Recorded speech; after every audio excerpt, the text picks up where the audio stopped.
We have completed 4 out of the 14 weeks of the 2024 college football regular season.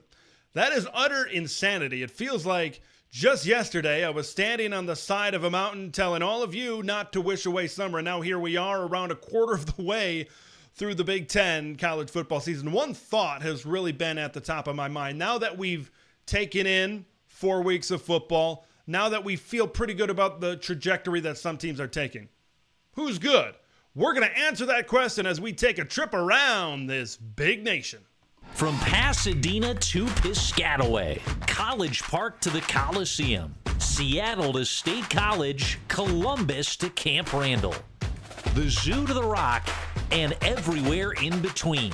This is where Big Ten fans gather to talk America's premier national conference with your host, Big Ten Ted. All Big Ten, all year long. This is Big Nation.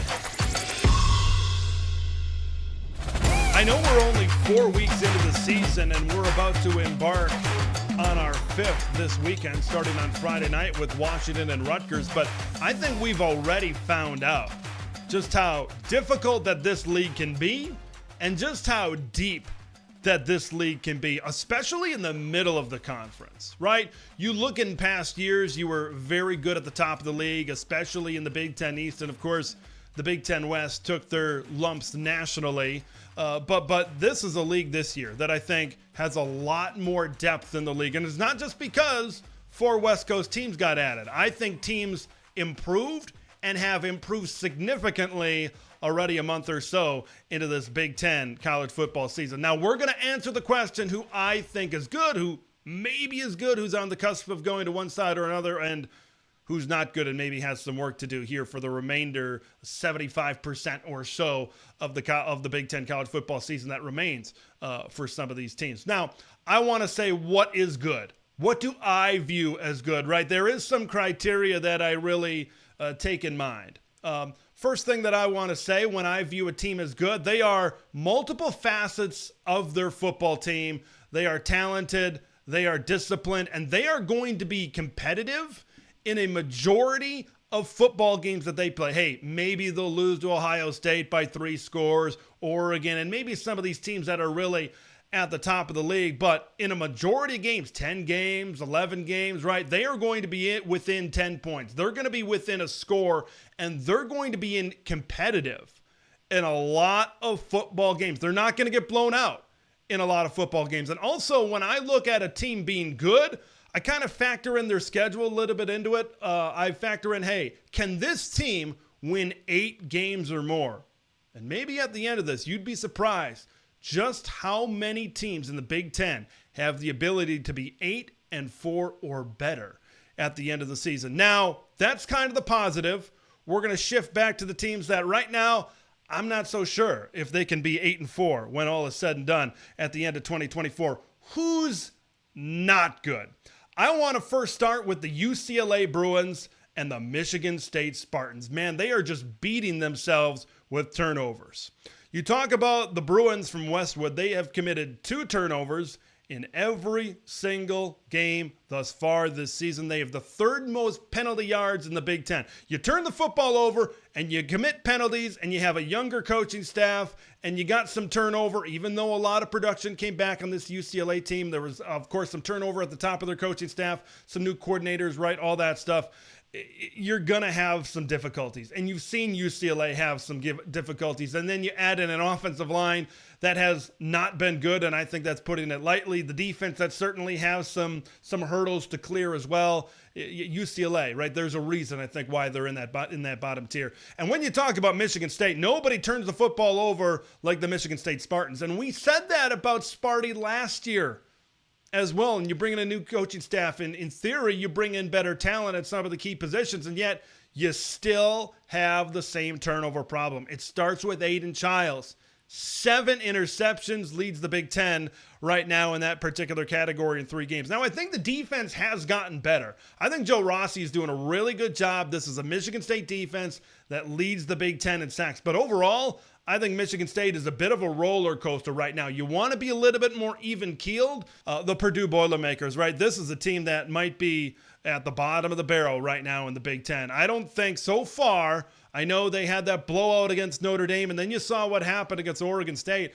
I just don't know if this team has really improved. You see where they were last year. I'm just, with this tough schedule, and they do have a difficult schedule, I'm just not sure how much Purdue can improve this season. Northwestern last season, of course, had the quarterback in Ben Bryant. I think they had the explosiveness in this offense with the arm, the senior arm, experienced arm of Ben Bryant back there.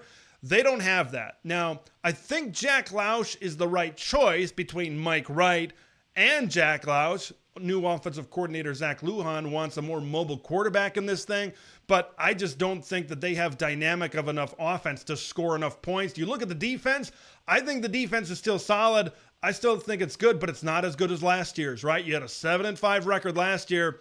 I think that it is going to be an uphill climb for Northwestern to maybe even get to 5 wins this season, but they can always be that pesky team that can get you at one point or another. I flirted with Maryland being into the category of, hey, maybe they're a good team, but they lost to a team that I feel pretty for certain is not good, and that's the Michigan State Spartans. And then you look at the second half against Villanova, right, and how where you were winning, I think it was 24-0 or something like that at halftime, and Maryland was rolling against a top 10 FCS squad in Villanova, and you're like, okay, I thought this one was going to be closer, but this team is rolling. And then the second half happened. Look, I think Billy Edwards is better than expected at quarterback throwing the football. Ty Felton is one of the best weapons in the Big Ten. I think they need to get their run game going a little bit. You look at the back half of that Villanova game. You look at the Michigan State game. Hey, maybe there are some concerns, certainly on the defensive side of the football. You know, this is, to me, it just looks like a Maryland football team. And what have Maryland football teams been really under Mike Locksley? They've been 6-6 and 7-5. The Wisconsin Badgers are breaking in a new quarterback, and they had problems against Western Michigan. They had problems against South Dakota. Now, Alabama, you can take that for what it's worth. Maybe you can throw it in the garbage a little bit. But I think this offense was built around for this season. It was built around the skill set of Tyler Van Dyke, and now you don't have that. And I have been, well, I'll put it nicely, less than impressed with what Phil Longo has done. I got some big questions on the offensive side of the football right now. So I think the defense is solid. I think the defense, and that's not a surprise with Luke Fickell and Mike Tressel back there. They have a really good track record on the defensive side of the football. I'm not saying it's great. I'm just saying it's solid, and I think it's going to get better. I think it's going to improve as the season goes on. But with Braden Locke at quarterback, we saw some inconsistencies with him last year. We'll see if Phil Longo can fire it down the field a little bit more, because if this offense is playing within 10 to 12 yards of the line of scrimmage, it's going to be very easy to defend, certainly. And I'll finish this category off with the Minnesota Golden Gophers. Look, they're sitting there at 2-2. They've got they got Michigan next, I should say. That's on the road. And then they host USC. There is a 95% chance that Minnesota is staring 2-4 in the face halfway through the season.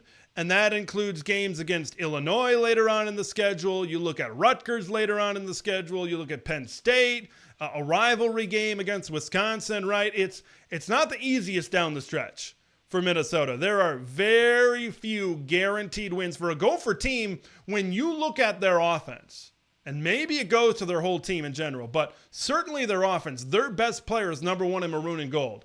It's Darius Taylor, and they are not running the football a lot, right? This is a team that is leaning into the throw game. Now, you do have a better option throwing the football this year in Max Brosmer, but I think your bread and butter, and PJ Fleck's bread and butter in the past has been running the football. And Darius Taylor is, talent-wise, is one of the best running backs in the Big Ten, and maybe it's their interior offensive line isn't doing what they're able to do.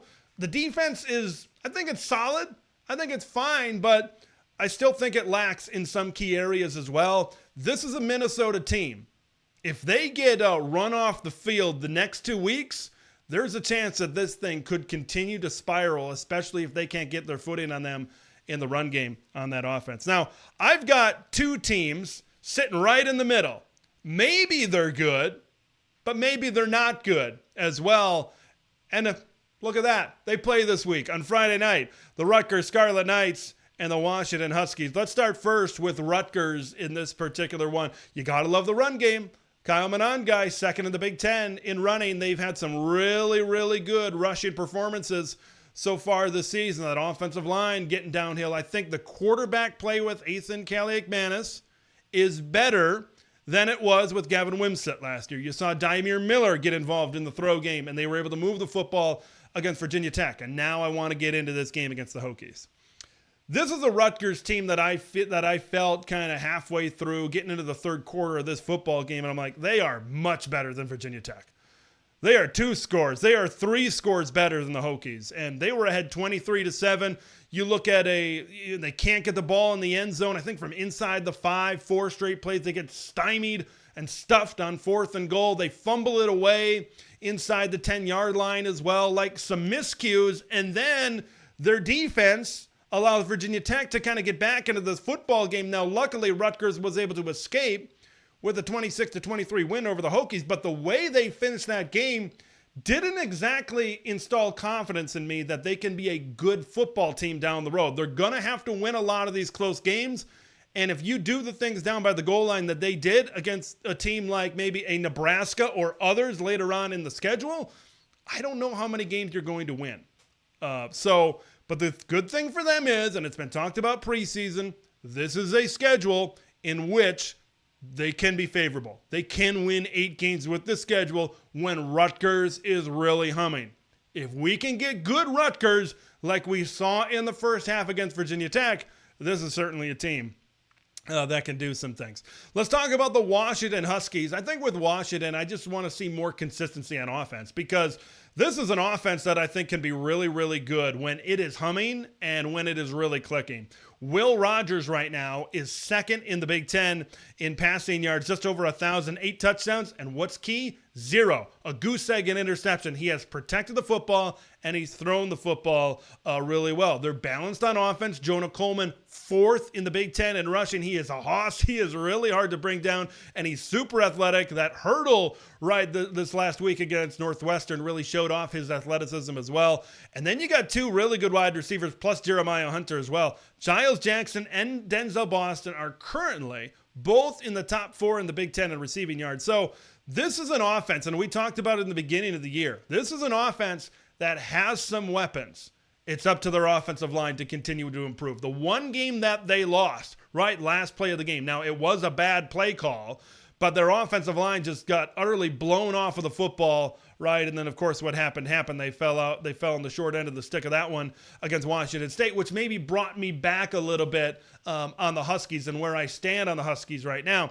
I think their defense is playing pretty well right now, right? In a lot of metrics, they are a top 5 Big Ten defense right now. They are 4th in the Big Ten in sacks and tackles for loss. I think this defensive line has played maybe ahead of schedule up front this season so far for the Huskies. They are 3rd in passes defended. They are 5th in the Big Ten in total defense. So I think Steve Belichick is doing some good things on the defensive side of the football. If we can see more explosive plays and more consistency on offense, this is a team that can maybe give some other Big Ten teams down the stretch a little bit of trouble. But there are a little bit of concerns, especially on that offensive line. But if they can get that together, this is a Washington team that can maybe put some victories together in the Big Ten this season. All right, let's move on to teams that I believe are good. Now, here's the thing. This is half of the Big Ten.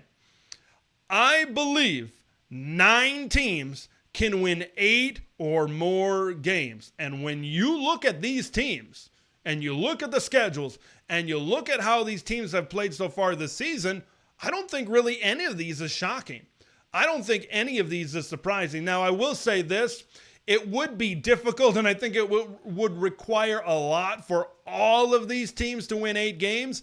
I think by doing that, it might cannibalize the Big Ten to get 4 teams into the college football playoff, right, as well. So if you want to get that 4th team in, if it's a USC, if it's a Michigan, if it's an Iowa, right, if it's somebody like that, right, they're going to have to, rack up multiple wins against this tier as well. Of course, you start at the top. If you're watching on video, I've got Ohio State, Oregon, and Penn State kind of at the top, separated from the rest of this group, because I believe that those are the teams that are firmly in the college football playoff discussion right now. Oregon and Penn State have maybe had some bumps in the road. Of course, Penn State, that game against Bowling Green where the Falcons were able to move the football down the field. Of course, Oregon, those first two games against Idaho and Boise State. But looks like Oregon has got it figured out. Penn State, I think we're going to find out this weekend against Illinois just to see how figured out they have it, to see whether that game against Bowling Green was a fluke or not. Illinois has proven to be able to move the football pretty well through the air so far this season. Ohio State, that game against Marshall where they were able to go down and score early in that game. Ohio State has not had a lot of marquee games, let's just put it that way, in the first couple of weeks here of this season. And I think sometimes when you're a team as talented as Ohio State, you can get a little bit bored and maybe you get a little bit sleepy. And that's kind of what maybe happened against Marshall, but they continue to prove that this is the best running game in all of college football. Let's talk about some of these other teams. How about the Michigan Wolverines? They may be one-dimensional, but man, is that dimension good, or at least it was this past weekend against USC. If the Smash Brothers, Donovan Edwards and Kaleo Mullings, can keep it going, and if this offensive line continues to get better and better up front, and they continue to gel as a rushing offense, and then you combine it with that defense continuing to get better and provide more pressure, specifically on the defensive line, this is a Michigan. I know they got games against Oregon and Ohio State, but they're going to be a tough out. If they can pull you down, if they can grind you down and at least be in a one-possession game late in the game, this is a Michigan team, I think, that could be competitive in a lot of football games. Now that they've gotten the win over USC, we talked about Oregon, we talked about Ohio State, they got Indiana on their schedule, they got Illinois on their schedule as well. But if Sharon Moore can use this USC game as a jumping off point to build momentum, this is a Michigan team that I feel very confident can win at the very least 8 games, maybe getting into that 9, maybe even that 10 category. I had them at 10-2 at the rest of the year,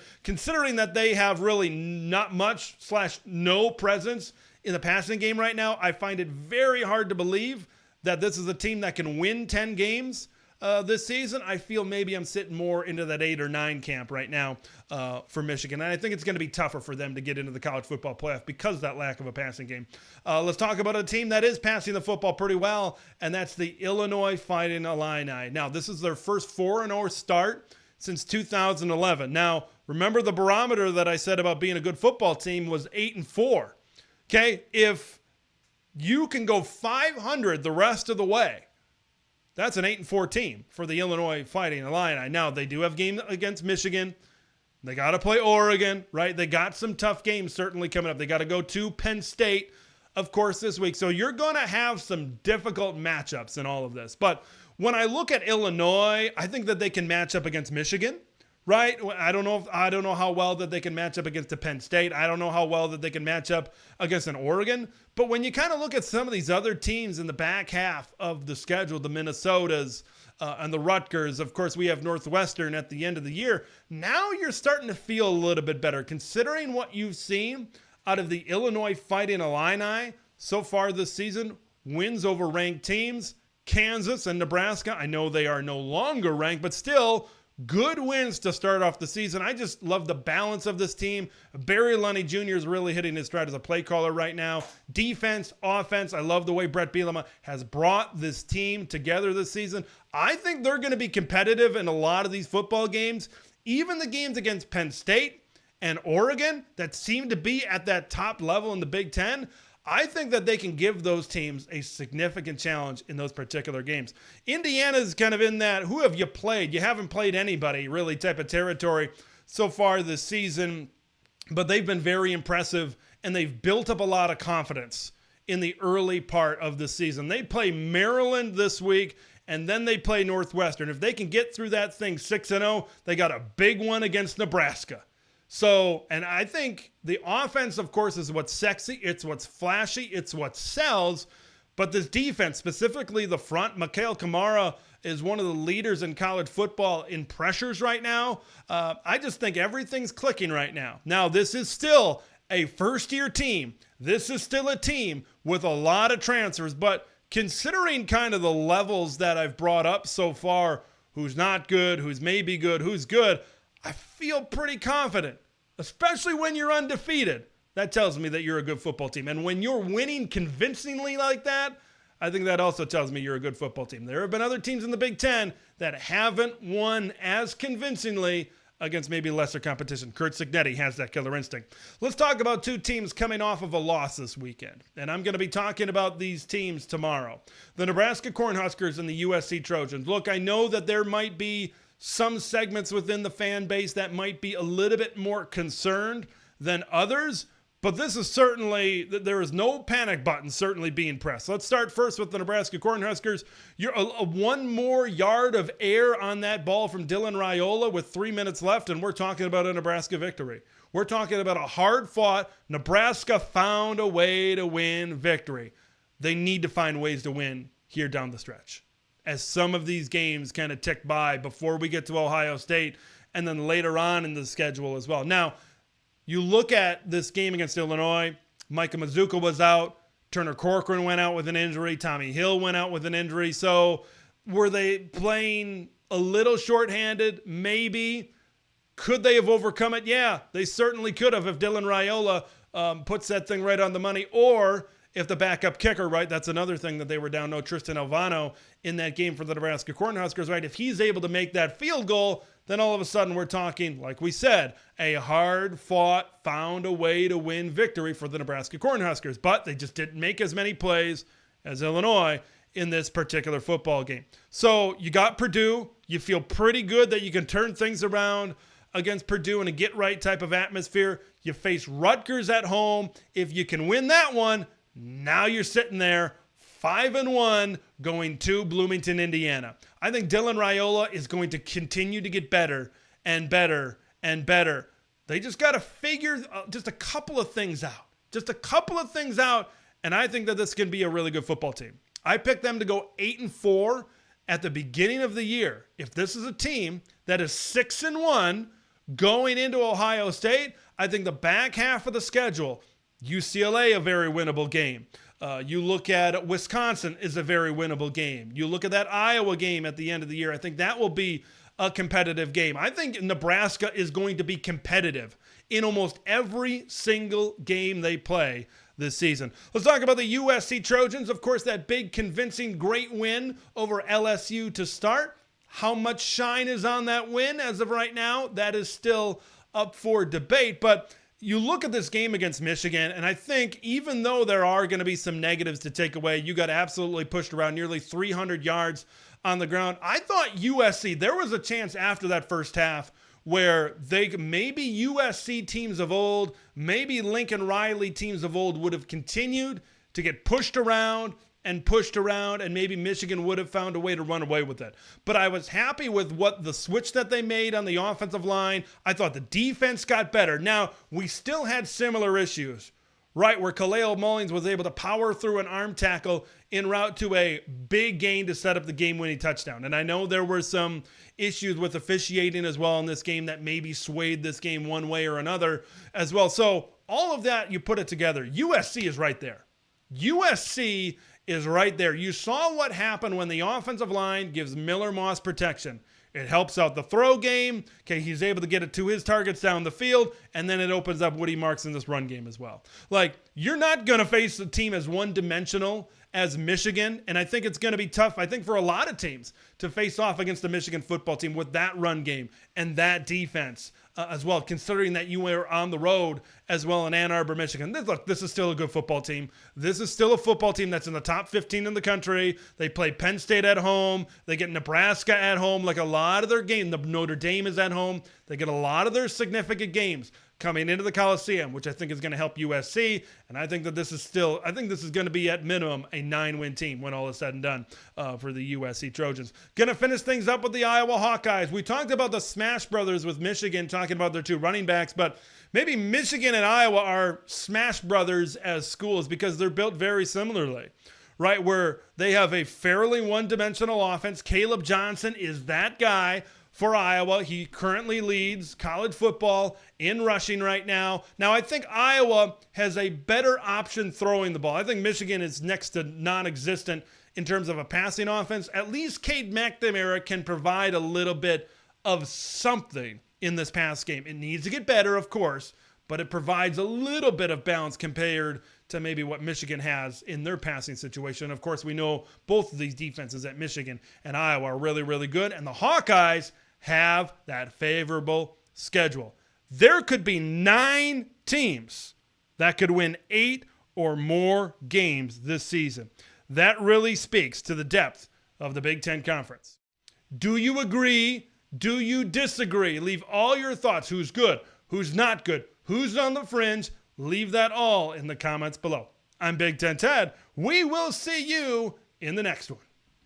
Thank you for watching and listening to Big Nation. Make sure to subscribe and follow Big Ten Ted on X, YouTube, and podcast platforms to stay in the know on all things Big Ten football.